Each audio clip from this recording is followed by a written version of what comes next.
जोंनि बिपिएफनि जे रायजो राजा बिथांमोनजों सावरायनाय हाबाफारि बे हाबाफारिखौ दैदेननाय बे मेलनि आफादगिरि मानगोनां बिथां आरो बावनो गाहाय आलासि महरै बाहागो लाफैनो हादों जोंनि बिपिएफनिनो मानाव गेदेर आफादगिरि आरो बिटिसिखौ सोरजिनाय मानगोनां हाग्रामा महिलारि सार बिथां बे हाबाफारियाव बाहागो लाफैनो हानाय जोंनि बिपिएफनि सिनियर दैदेनगिरि आसामनि मोनसे समनि मन्त्रि आरो बर' हारिनि आरो सारा आसामनिनो मुंदांखा मेडाम प्रमिला रानी ब्रह्म बिथां जोंनि बिपिएफ दोलोनिनो सिनियर दैदेनगिरि पिएमबि मेम्बार मालती रानी नार्जारी मेडाम बिथां उमा बसुमतारी मेडाम बिथां आरो जोंनि उइमेन बिपिएफनिनो गाहाय नेहाथारि मानगोनां आब' बिथां आरो दासो एसे सिगां बिबुंथि लाखिलांनाय आंनिनो लोगो बिक्रम दैमारी बिथां आरो देबरगाव ब्लकनिनो आफादगिरि मानाव गेदेर बिथां जौसाङाव जिरायनाय गासैबो बिपिएफनि दैदेनगिरि बिथांमोन आरो दिनै बाव बाहागो लाफैनो हानाय बे ओनसोलनि रायजो राजा नोंथांमोन गासैखौबो आं साबायखर बावबाय जोंहा मेडाम मालती रानी बिथाङाबो बिराद मोजाङै बुंलांबाय आरो बिक्रम दैमारियाबो बिराद मोजाङै बुंलांबाय जों मैया तामुलपुर जिल्लानि सिङाव थानाय प्रमद बर'नि समस्ति गयबारियाव मोनसे मेलाव बाहागो लाहैदोंमोन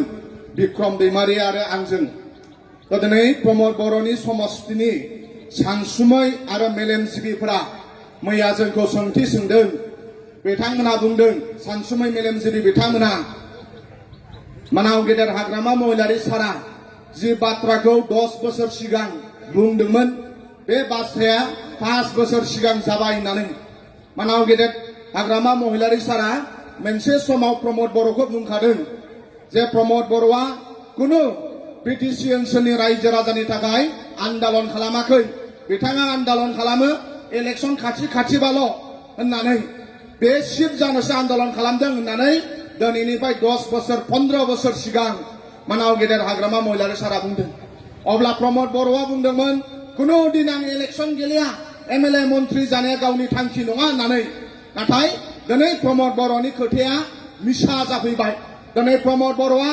गोग्लैसोनाय बा बे ओनसोलनि रायजो राजानि खोथाखौ सानाखै बियो बिथाङा दिनै सिट जाफैबाय बड'फा उपेन्द्रनाथ ब्रह्मनि सानस्रि आरो सान्थौखौबो बिथाङा सिबियाखै बे बाथ्राखौ तामुलपुर जिल्लानि सानसुमैफोरा मैया जोंखौ बुंदों नोंसोरो नाय नोंसोर प्रमद बर'जों 10 बोसोर 15 बोसोर थाफानाय जितेन मोसाहारिबो दंमोन नाथाय दिनै मानाव गेदेर हाग्रामा महिलारि सार बुंनाया जाफैबाय प्रमद बर'आ माब्लाबाबो बर' हारिनि थाखाय बा बिटिसि ओनसोलनि थाखाय आन्दोलन खालामाखैमोन सिट जानोसो आन्दोलन खालामदोंमोन बे बाथ्राखौ 15 बोसोर सिगां मानाव गेदेर हाग्रामा महिलारि सारा बुंखाबाय आरो जोंनि थाखाय बिराद लाजिथावथाव बाथ्रा आसाम सरकारा गुणोत्सव रिजाल्ट होबाय অসম চৰকাৰে গুণোৎসৱ ৰিজাল্ট দিলে অসমৰ শিক্ষাৰ ক্ষেত্ৰত ডিষ্ট্ৰিক্ট ৱাইজ ৰেংকিং आसाम सरकारा गुणोत्सवनि रिजाल्ट होदों रिजाल्टआव फरायसाफ्रा बोरै फोरोंगिरिफ्रा बोरै फोरोङो सारा डिस्ट्रिक्ट वाइज रेंकिं होदों जोंहा बयनिफ्राय क'क्राझार चिरां आरो उदालगुरिया बयनिफ्राय लासाव क'क्राझारा 30 नम्बराव चिराङा 29 नम्बराव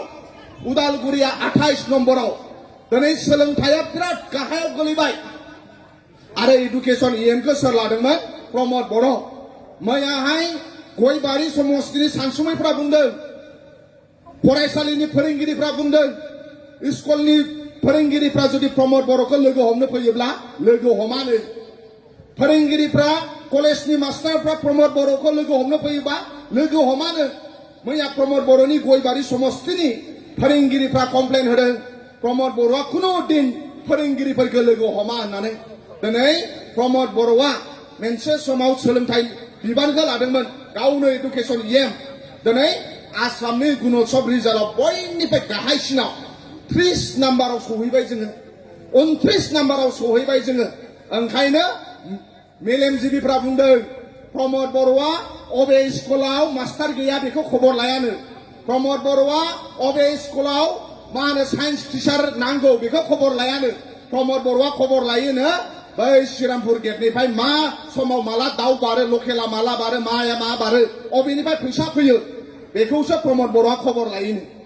दिनै सानसुमैफोरा बुंदों प्रमद बर'आ फरायसाफोरनि खोथाखौ सानाखै प्रमद बर'आ गंफ्रोमबो स्कुलनि जेंनाखौ सलुसन खालामनो सानाखै नाथाय प्रमद बर'जों थाफाग्राफोर प्रमद बर'नि आगदा आगसि थाग्राफ्रा मिथिगौनो अबे दैमानिफ्राय माला अन्थाइ फानखुमानांगौ अबे दैमानिफ्राय बेसे बाला फैयो अबे दालांनिफ्राय अबे दैमानिफ्राय बेसे टेन्डार गावनो नांगौ अबेनिफ्राय बेसे रिसिप्ट दाननो नांगौ बेसो मखस्थ' गोजा जाहैदों एकदम गसाइगावनिफ्राय मासबादसिम अबे दैमानिफ्राय बेसे 2 नाम्बार फैसा फैयो बेखौसो मिथिगौ जाहैदों प्रमद बर'आ मैया फोरोंगिरिफ्रा बुंदों नाथाय प्रमद बर'आ मिथिया अबे स्कुलाव मास्टार गैया अबे स्कुलाव बिजाब गैया अबे स्कुलाव मा होनो फोरोंगिरि नांगौ बे बाथ्राखौ खुनु दिन प्रमद बर'आ बे 5 बोसोराव फोरोंगिरिफोरजों सावरायासैनो दिनै फोरोंगिरिफ्रा दुखु मोननानै बिथांमोना बुंदों जुदि जोंहा सोलोंथाइखौ जुदि गोजौआव लांनो नांगौब्ला आवगायहाय जोंहा बिपिएफ सरकार थानाय समाव गुणोत्सव जादोंमोन खुनु दिन क'क्राझार चिराङा लास्टआव सहैयाखैमोन नाथाय देग्लाय आसाम सरकारनि गुणोत्सवआव सोलोंथाइया बयनिफ्राय लास्टआव नाथाय जोंनि फोरोंगिरिफ्रा सान हर खस्थ' खालामदों फरायसाफ्रा खस्थ' खालामदों फोरोंगिरिफोरनि दाय गैया फरायसाफोरनि दाय गैया दाय दं जाय बिटिसिखौ सालायदों जाय इडुकेसन डिपार्टमेन्टखौ नायदों इडुकेसन डिपार्टमेन्टखौ बिथांमोना मोजां नायासै फोरोंगिरिफोरजों सावरायनो सम गैया अनलि कन्ट्रेक्टर अनलि माने बाला फानग्रा अन्थाइ फानग्रा आरो गेटनि मानसिफोरजोंल' सावरायनानै मुखुब ओंखायनो दिनै सोलोंथाइया बिराद गाहायाव थांबाय फोरोंगिरि सानसुमैफ्रा बुंदों सोलोंथाइखौ गोजौआव लांफिननांगौब्ला इउपिपिएलखौ फेजेननो नांगोन आरो बे फेजेननायखौ गयबारिनि फोरोंगिरिफ्रा प्रमद बर'नि समस्तिनिफ्रायनो जागायगोन होननानै मैया जोंनो बिथांमोना फोरमायदों ओंखायनो जोङो दिनै सोलोंथाइया बिराद गाहायाव थांबाय फारफ्रोमबो थिंजानिफ्राय गाहायाव थांबाय प्रमद बर' बिथाङा बेलेग बेलेग खामानियावसो मुखुब जानानै थाबाय जेरैबादि खोथा होदोंमोन मोनसेबो बिथाङा खामानि मावाखै आंबो एबसुआव प्रमद बर'खौ 9 बोसोर लोगो मोनदों 9 बोसोर प्रमद बर'जों थाफादों नाथाय जोंखौ मा खालामदों आंल' नङा गोबां एबसुनि दैदेनगिरिफोरखौ जेरै अखा हाखाङोब्ला साथाया खामानि गैयाना साथाखौ गारनानै दोनो दैज्लां बोथोर जोबोब्ला कफिया रावनि थाखाय दरखार जाया जै बिटिआर सुक्ति जाबाय गावजों थाफाग्रा एबसुनि मानसिफोरखौ रावखौबो नायफिनाखै दिनै बे प्रमद बर'जों आगदा आखि थाफाग्रा मानसिफ्रा सबबो गय सोरबा ओरैनो दङ नङाबा बेलेग बेलेगाव एंगेज जाजोब्बाय दा प्रमद बर'जों थाफाग्राफ्रा सरखार जाखांनायनि उनाव फैनाय गोजासो नाथाय जोङो आन्दलन समाव प्रमद बर'जों थाफादों नाथाय जोंखौ सब जोगारजोबदों दिनै मानाव गेदेर हाग्रामा महिलारि सारनि अननायखायसो दिनै जोङो रायजो राजानि खाथियाव फैनानै खोथा बुंफैनो मोन्दों बे रिन्जय बर'आनो जा आंनो जा जितेन मोसाहारियानो जा सोरबा लैहोर मोनानो जा गोबां लाइमोन सेंग्रा सिख्लाया दिनै बिपिएफ दलाव फैदों मानाव गेदेर हाग्रामा महिलारि सारनि सानस्रि आरो सानथौखौ गामि गामि लांनानै रायजो राजासिम लांनानै दिनै मानाव गेदेर हाग्रामा महिलारि सारनि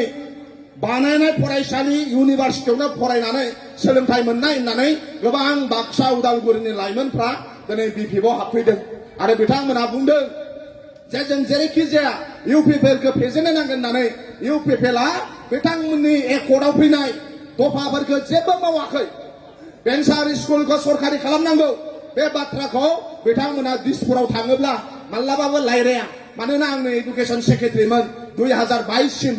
बिथांमोना दिसपुराव थाङोब्ला फोरोंगिरिनि जेंनानि सोमोन्दै सावराया दिसपुराव थाङोब्ला अकल पलिटिकेल गार्डिनि खोथाखौ रायलायो दाखालि बावै जोंहा सेन्ट्रेल मिनिस्टार फैबाय बिथांमोनाव सोंनांगौमोन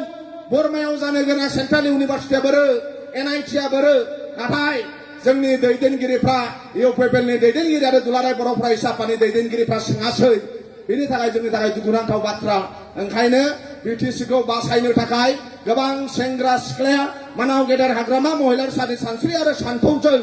बिटिसि ओनसोलाव गोजोन आरो जौगानाय लाबोनो थाखाय जोंनि बिपिएफआव गोबां फैबाय आरो फैबावगोन आरो जोंबो साफ्रोमबो बुजिनानै लानो नांगोन जे जोंहा बिपिएफनि दारैसो बिटिसिआ सृष्टि जानाय आरो बिपिएफनि दारैसो मानाव गेदेर हाग्रामा महिलारि सारनि थाखायसो बिपिएफआ मा होनो बिटिसिआ सृष्टि जानाय आरो बिथाङा जौगानाय लाबोदों नाथाय प्रमद बर'आ मा लाबोखो जेबो होनो हायाखै बेखौ नोंथांमोना मिन्थिखाबाय दिनै मोनफ्रोमबो थाखोनि मानसिफ्रा प्रमद बर'नि सायाव रागा जोंजोबनाय दं इभेन गावसिनि इउपिपिएलनि दैदेनगिरिफ्राबो रागा जोंनाय दङ गोबां सिनियर दैदेनगिरिफ्रा प्रमद बर'जों जाया इउपिपिएलजों जाया भुल जाबाय अब्लाबो देरहाखायाखैमोन नङा मा बिटिआर रेकर्ड जानायनि उनावब्लाबो बिथांमोना 12थाल' मोनदों नाथाय बिपिएफआ 17था मोनदों बिथांमोना इलिगेलिसो सरकार दादों बिथांमोनखौ रायजो राजाया रेजेक्ट खालामखादों आरो एबार बिटिसिनि इलेक्सनाव हयथ' 2025 मायथाइयाव आं सानो इउपिपिएलनि माखासे एमसिएलए आरो इएमफ्रा केन्डिडेटखौनो जानाय नङा मानोना बिथांमोना जेनखागोनखौ मिथिखाबाय गामिनि रायजो राजाया बिथांमोननि बाथ्राखौ खोनासंला गामिनि रायजो राजाया बिथांमोननि थगायनायखौ बे 5 बोसोराव आं गायखाबाय ओंखायनो इउपिपिएलनि माखासे दैदेनगिरिफ्रा बिटिसि इलेक्सनाव हयथ' बिथांमोना कन्टेस्टखौनो खालामा जानो हागौ मानोना बिथांमोनाबो मिथिखाबाय हमदांनो हाबाय जे बिटिसिनि रायजो राजाया बे उदालगुरिनानो जा बाक्सानानो जा तामुलपुरनानो जा बिथांमोना रेजेक्ट खालामजोबखाबाय तो आं बेखिनिखौनो बुंबाय अराय सम बे ओनसोलनि रायजो राजाया मोजांल' थांनानै थाथों बेमार आजार जायामासानो मोजां थांनानै थाथों गथ' गथाया मोजां लेखा फरायनो हाथों बेखौ मिजिंथिनाय थाबाय नोंथांमोना आर'ज खालाम मानाव गेदार हाग्रामा महिलारि सारा गोग्गो देहा लानानै अराय सम मोजाङै थांनानै थानानै बिटिसिनि रायजो राजानि थाखाय खामानि मावनो हाथों होननानै जोंनि थाखायबो आर'ज खालाम जों सान हर बिटिसिनि रायजो राजाखौ दुखु आरो सुखु समावबो थाफानो हाथों आरो रायजो राजानि जानानै समाजखौ मोजां दैदेननो हाथों बेखौ नोंथांमोना जोंनि साफ्रोमबो बिपिएफनि दैदेनगिरिफोरनि थाखाय आर'ज खालामो बेखौ जोङो खर' गंलायनानै नोंथांमोननिसिम आर'ज खालामनाय थाबाय गासैनिसिमबो साबायखर बावनानै आंनि बुंनायखौ एसेबां फोजोबबाय थेंक इउ गोजोन्थों